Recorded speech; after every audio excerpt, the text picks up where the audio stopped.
And when it comes to ab training, guys, these muscles are built for performance over and over and over again. So what you want to make sure you're doing is not resting very long in between sets. You're still getting a contribution of the abs during those moves, so fatigue becomes an issue. And whenever you try to contract a muscle in a fatigue state, you're never going to get the type of contraction you're looking for. I remember an old-fashioned universal bodybuilding workout magazine that I got where they told you the #1 most effective thing you could do for ab training was to decrease the rest between exercises. Jeff, are you going to cite an old school 60s era bodybuilding magazine? Look how small this guy's legs are, dude.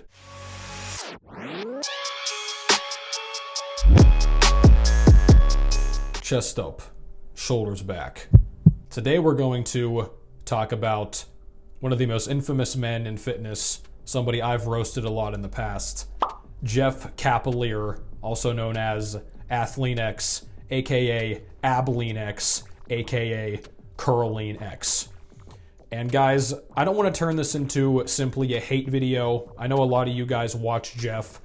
The same people who oftentimes watch guys like Jeff and Greg, right? They're like, oh, these guys are so dumb and stupid. Then they come on my channel all the time and are like, have you seen this video of this guy? And this is like, bro, if you guys really don't like these guys as much as you claim you do, honest question, why do you watch them so much? If you don't want people to see the information of a certain channel, don't feed the channel. But as you guys know, Athlean X is pretty famous for being shredded all year, which is why he used the fake weights. But I'm not going to hate in this video. But one of my patrons asked me to react to this video from Jeff called The Smartest Way to Get a Six-Pack, My Best Tips. And this is released January 2022, so this is pretty current. And I put out a video recently, guys, my own video talking about how abs are not made in the kitchen. That's a common fitness myth. Just, oh, get shredded, bro, and you're going to get abs to show. That is not the case, at least for many people who have yet to build their muscular base. So with that said, guys, you can watch that video. I'll put that video of mine in the pinned comment. But without further ado, let's react to this video from Jeff and see what he has to say. The best way to get a six-pack is to make sure you're eating right and also that you're training your abs. And great, that's a wrap. Good, what's the next video we're doing? I mean, kind of sums it up there to his credit. What's up, guys? Jeff Cavalier, AthleanX.com. Obligatory. What's up, guys? Jeff Cavalier, AthleanX.com. Let's talk about the eating right real quick. Because if you don't do it, the rest of the video doesn't really matter. Whether you see your abs or you don't is really a body fat accumulation issue. And the best way to get rid of body fat is to be in a caloric deficit. Now, what he's saying here is not totally incorrect, guys. Like I've said myself, if you're at a body fat percentage where you cannot see your own abs, and that's going to vary based on not just your own genetics, this is what Jeff tends to miss, and all these other guys who are lean all the time, the shredded crew. I talk about skinny fat a lot. The same guy, I'll put up pictures of myself here for reference, the same guy or girl at identical or very close to identical body fats with more muscle built, with their muscular base built, 10, 15, whatever pounds of muscle on their frame, they are more than likely, or at least potentially, going to have visible abs after they've built that muscle compared to the prior part, even though the body fat is exactly the same. All right. So that's one of my biggest issues with Jeff in general. He's always talking about caloric deficit. If you're skinny fat, you have to cut.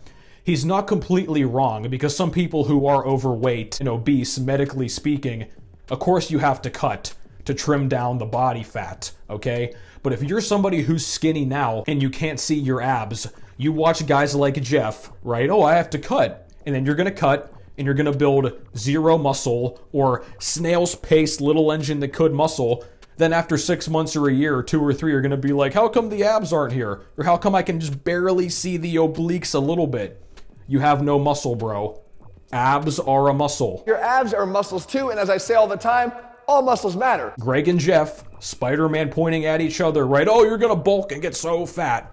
Not if you bulk correctly and train correctly. What I want to do is give you the smartest way to train your abs so that we make sure that you get the best results in the fastest amount of time. So just get that in your head, guys. I don't want to go on the entire spiel here like I normally do. But if you're skinny now, even if you're skinny fat, quote unquote, and your BMI is a healthy range or below, don't cut. And so the first thing you're going to want to do if you want to develop a six-pack is admit that there's probably an aesthetic goal here.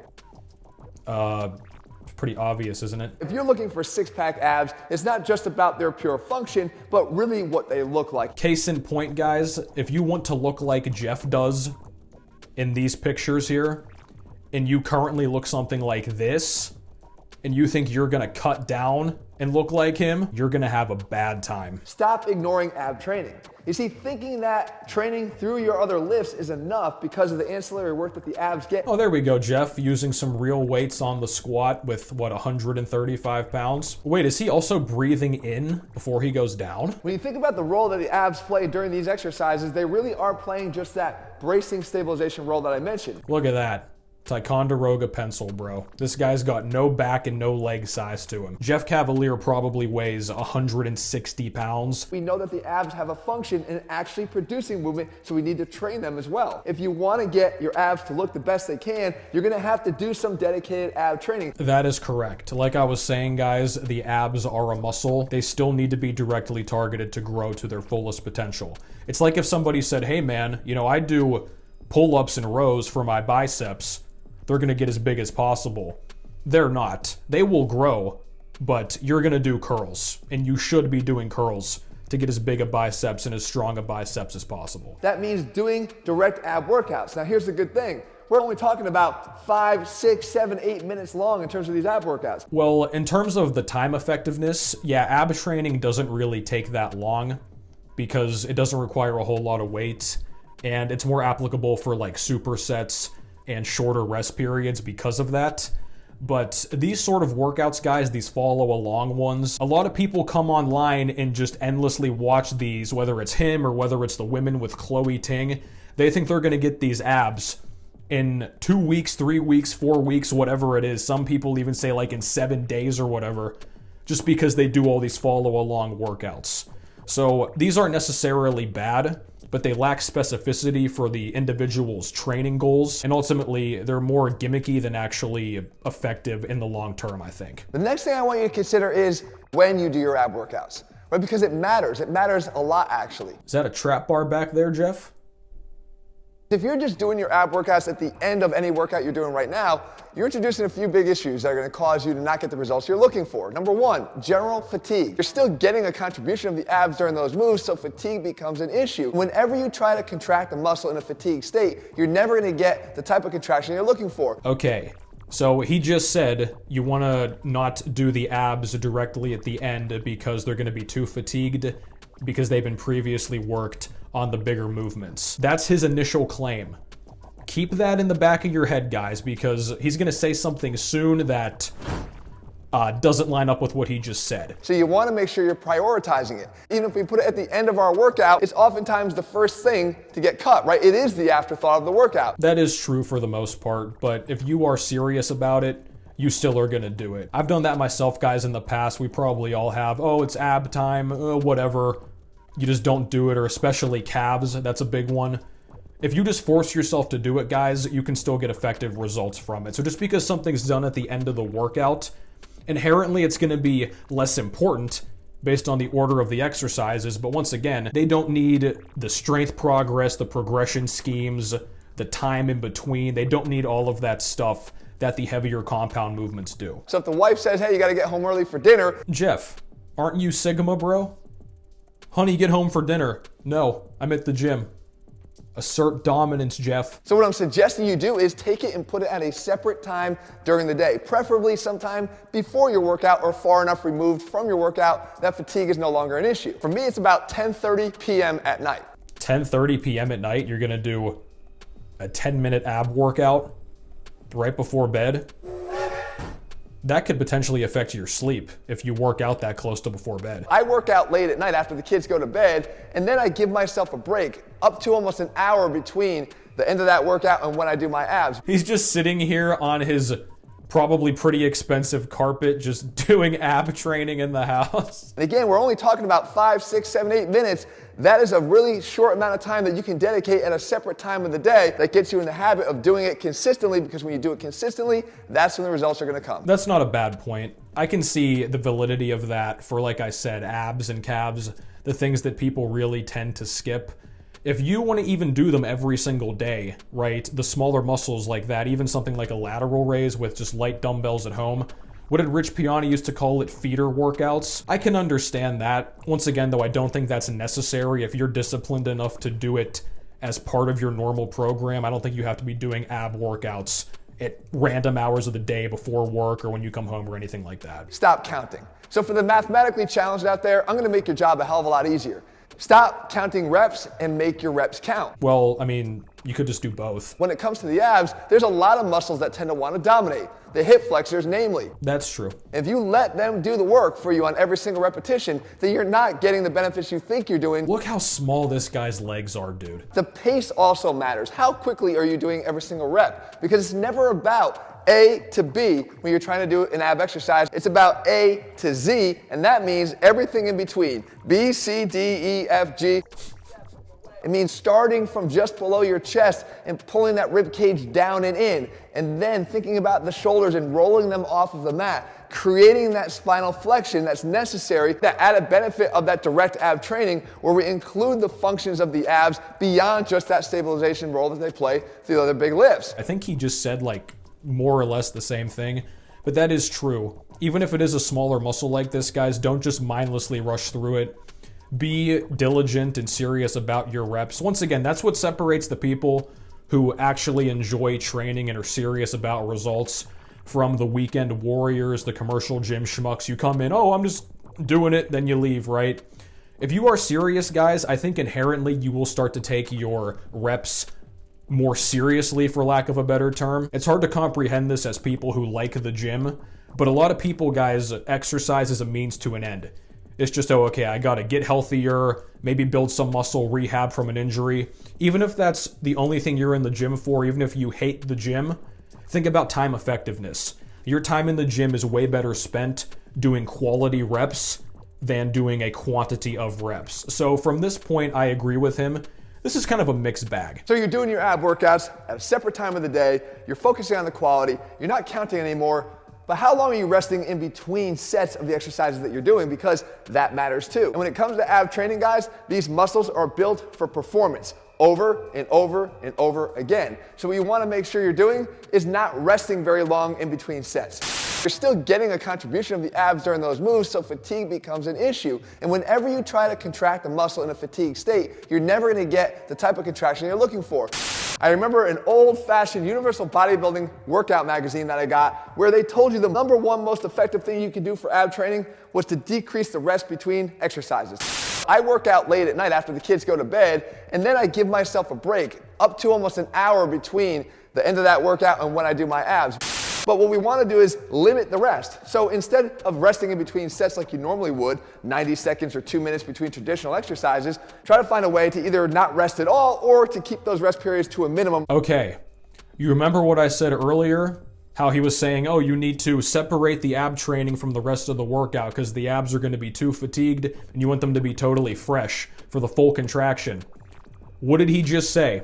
He also used like a 60s era bodybuilding magazine as a reference point on like his science-based channel. The abs are meant to withstand a lot of fatigue over and over and over, and you don't want to be resting for a long time. So if that's the case then, honest question, why are we splitting up the ab training into a separate portion of the workout? Are the abs going to be that severely fatigued from squatting and deadlifting and OHP and all that other stuff that they can't be contracted fully? So if you're going to come on here and say, oh, the abs are meant to withstand a lot of fatigue, they can handle high stress, not to say that you need to rush through them or not contract properly. Even so, dude, I do my ab training after I do deadlifts, squats, rows. I do a lot of heavy exercises. I still get a great contraction in my abs after doing all of that. So it doesn't make sense to me how he's going to say you need to split up the ab training, essentially do like a modified 2 a day, even if it's very short. But in the same time, oh, the abs are meant to withstand a bunch of fatigue, and they can be done in a fatigue state.